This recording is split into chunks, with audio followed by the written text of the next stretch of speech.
Prime Minister Narendra Modi will deliver the inaugural address at the third No Money for Terror Ministerial Conference or Counter-Terrorism Financing at 9:30 a.m. today. The two-day conference will offer a unique platform for participating nations and organizations to deliberate on the effectiveness of the current international regime on the counter-terrorism financing as well as steps required to address the emerging challenges. The conference will work towards enhancing the global cooperation to deny the finances to the terrorists and access to permissive jurisdictions to operate. It will be attended by about 450 delegates from across the world. Friends, many different nations have their own legal principles, procedures, and processes. Sovereign nations have a right to their own systems. However, we must also be careful not to allow extremists to misuse differences between systems. This can be prevented through deeper coordination and understanding between governments.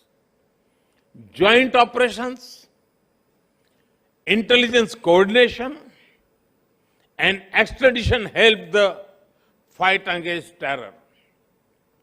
It is also important that we jointly address the problem of radicalization and extremism. Anyone who supports radicalization should have no place in any country. Our country faced the horrors of terror long before the world took serious note of it. Over the decades, terrorism in different names and forms tried to hurt India. We lost thousands of precious lives,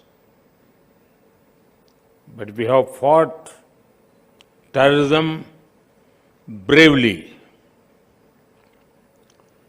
The delegates have a chance to interact with a country and people who have been firm in tackling terror. We consider that even a single attack is one too many. Even a single life lost is one too many. So, we will not rest till terrorism is uprooted. Friends, in today's world, ideally, there should be no need for anyone to remind the world of the dangers of terrorism. However, there are still certain mistaken notions about terrorism in some circles. The intensity of the reaction to different attacks cannot vary based on where it happened. All terrorist attacks deserve equal outrage and action.